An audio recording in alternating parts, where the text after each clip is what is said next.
Assalamu alaikum viewers and welcome to my channel Study Law with Bushra. So in today's video we are going to discuss the topic of contract of bailment starting from section 148. But before starting the discussion, I request you all to please subscribe to my channel and don't forget to press the bell icon for latest updates. Do share this video with your friends and don't forget to comment your feedback. So let's move towards the discussion. Contract of bailment under Contract Act 1872. सबसे पहले तो हमने देखना है कि contract of bailment है क्या. So section 148 simply bailment को डिफाइन कर रहा है कि बेलमेंट क्या है कि जब एक बंदा किसी दूसरे को अपनी गुड्स डिलीवर कर रहा है किसी पर्पस के लिए. अब ये उनके दरमियान एक कॉन्ट्रैक्ट आ गया है. कैसे कॉन्ट्रैक्ट है कि जैसे ही ये पर्पस एकम्प्लिश हो जाएगा, मेरा ये पर्पस फुलफिल हो जाएगा, तो वो दूसरा बंदा फर्स्ट पर्सन को उसकी गुड्स रिटर्न कर देगा. ये उनके दरमियान जो कॉन्ट्रैक्ट है इसको हम कहते हैं बेलमेंट. इस कॉन्ट्रैक्ट ऑफ बेलमेंट में हमारे पास दो पार्टीज होती हैं. एक जो गुड्स डिलीवर कर रही है और दूसरी जो गुड्स को रिसीव कर रही है. So the person who is delivering the goods is called bailer and the person who is receiving that goods to whom that goods are delivered that person is called bailee. यानी कि जिसको हम goods दे रहे हैं वो बेली है और जो बंदा अपनी गुड्स दे रहा है वो कौन है, वो बेलर है. और जो गुड्स ट्रांसफर की जा रही हैं, जो गुड्स डिलीवर की जा रही हैं, उनको हम क्या कहते हैं, बेल गुड्स. सो ये थी बेलमेंट की सिंपल डेफिनेशन. नेक्स्ट आता है हमारे पास सेक्शन 149 जो कि डील करता है delivery to the belly how made, कि जब आप अपनी गुड्स बेली को डिलीवर कर रहे हो तो वो किस तरह से होती है. सो इस सेक्शन को सिंपली अगर मैं बताऊं तो सेक्शन 149 सिंपली ये कह रहा है कि जैसे ही बेलर अपने गुड्स की पोजेशन बेली को ट्रांसफ़र करता है, जैसे ही उसने अपनी गुड्स का कब्जा बेली को दे दिया, तो ये कहा जाता है दैट डिलीवरी इज़ सक्सेसफुल. अब वो डिलीवरी मुकम्मल हो चुकी है. जैसे ही बेली ने उन गुड्स का कब्जा ले लिया, डिलीवरी कंप्लीट हो गई.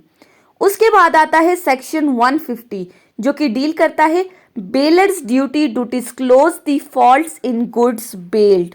इस सेक्शन में हमें बेलर्स की ड्यूटीज बताई गई हैं कि अगर उसकी गुड्स में किसी किस्म का कोई डिफेक्ट है तो उसकी रिस्पॉन्सिबिलिटी है कि वो उस डिफेक्ट को डिस्क्लोज करेगा. सेक्शन 150 क्या कहता है, The bailer is bound to disclose all the defects and defaults in the goods of which bailer is aware.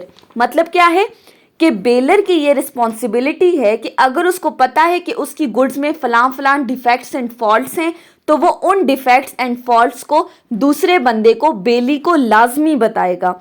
और बेलर अगर नहीं बताता, अगर वो बेली को इन फॉल्ट्स और डिफेक्ट्स के बारे में नहीं बताता, तो इन गुड्स को यूज करते हुए अगर बेली को किसी किस्म का नुकसान पहुंचता है तो उसका रिस्पॉन्सिबल कौन होगा, वो उसका रिस्पॉन्सिबल वो बेलर है जिसको पता था कि इसमें क्या क्या खराबियां हैं लेकिन उसने दूसरे बंदे को नहीं बताई. अब दूसरे बंदे को जो नुकसान हुआ है वो उस नुकसान के लिए जिम्मेदार है. फॉर एग्जाम्पल, ए ने बी को अपनी कार दी है. अब ए को पता है कि इस गाड़ी की वर्किंग किस किस तरह से हो रही है, कब इसका ऑयल चेंज करना है, कब इसको किस तरह से हैंडल करना है, लेकिन वो बी को इन तमाम बातों के बारे में नहीं बताता. अब एज अ रिजल्ट अगर बी को इस गाड़ी से कोई नुकसान पहुंच रहा है, कोई डैमेज, कोई लॉस हो रहा है, तो उसके लिए कौन रिस्पॉन्सिबल होगा, उसके लिए ए रिस्पॉन्सिबल होगा क्योंकि उसे कार की तमाम चीज़ों के बारे में पता था लेकिन उसने बी को इस बारे में नहीं बताया. अब बी को जो भी नुकसान होगा ए बी को उसकी कंपनसेशन देगा. नेक्स्ट आता है सेक्शन 151 जो कि डील करता है care to be taken by bailee. अब पिछले सेक्शन में हमने बेलर्स की ड्यूटी बताई है, यहाँ ये सेक्शन हमें बेली की ड्यूटी बता रहा है.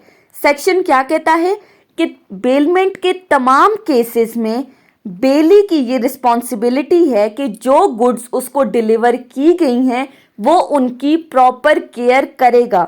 यानी कि बेली बाउंड है कि वो उन गुड्स की केयर बिल्कुल उसी तरह से करेगा जैसे एक आम बंदा अपनी गुड्स की केयर करता है, यानी वो उन गुड्स का इस तरह से ख्याल रखेगा जैसे कि वो गुड्स इसकी अपनी थी। यानी कि इस सेक्शन में अब गुड्स की रिस्पॉन्सिबिलिटी किस पर आ गई है? बेली पर आ गई है। बेलर ने जैसे बेली को गुड्स ट्रांसफर की, अब तमाम ड्यूटी, तमाम रिस्पॉन्सिबिलिटी बेली के ऊपर आ गई है कि वो इन तमाम गुड्स का अच्छी तरह से ख्याल रखेगा। उसके बाद आता है सेक्शन 152 जो कि डील करता है bailee when not liable for the loss of the things bailed. अगर बेल गुड्स को कोई नुकसान पहुंचता है तो किन सर्कमस्टांसेस में वो रिस्पॉन्सिबिलिटी बेली के ऊपर नहीं आती।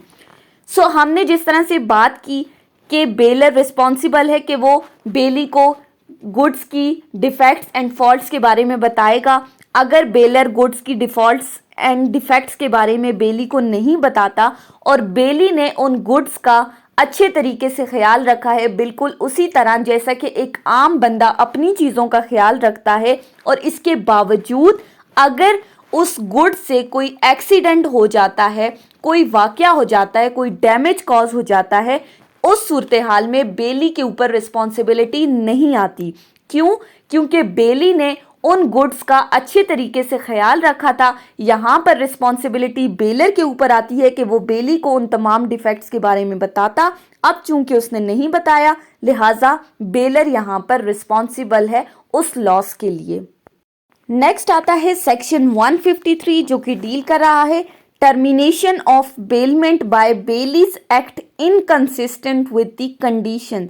यहाँ पे क्या कह रहा है कि कब आप बेलमेंट के कॉन्ट्रैक्ट को टर्मिनेट कर सकते हो, कब ख़त्म कर सकते हो, कब बेलमेंट का कॉन्ट्रैक्ट वॉइडेबल होगा। अब सेक्शन 153 कहता है कि बेलमेंट का कॉन्ट्रैक्ट तब वॉइडेबल होगा जब बेलर ने बेली को गुड्स किसी एक पर्पस के लिए ट्रांसफ़र की थी, लेकिन बेली उस पर्पस के अलावा उन गुड्स को किसी और मकसद के लिए इस्तेमाल कर रहा है और वो मकसद कॉन्ट्रैक्ट ऑफ बेलमेंट की टर्म्स एंड कंडीशंस में मेंशन्ड नहीं है।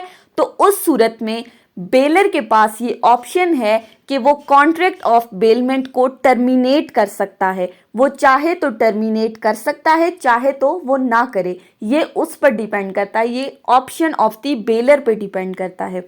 यानी कि अगर आपने किसी को गुड्स ट्रांसफ़र की और उस बंदे ने कहा कि तुम मुझे गुड्स इस पर्पस के लिए दो, आपने उसको गुड्स ट्रांसफ़र कर दी, लेकिन गुड्स रिसीव करने के बाद अब वो बंदा उस गुड्स को किसी और पर्पस के लिए इस्तेमाल कर रहा है जो कि बेलर के नॉलेज में नहीं है।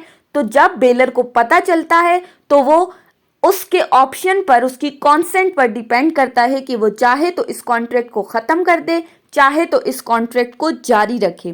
फॉर एग्जाम्पल, अब ए ने बी को अपना घोड़ा दिया है फॉर राइडिंग, लेकिन बी क्या करता है, उस घोड़े को फर्दर किसी और बंदे को ट्रांसफ़र कर देता है, यानी कि सी को दे देता है उसके काम के लिए।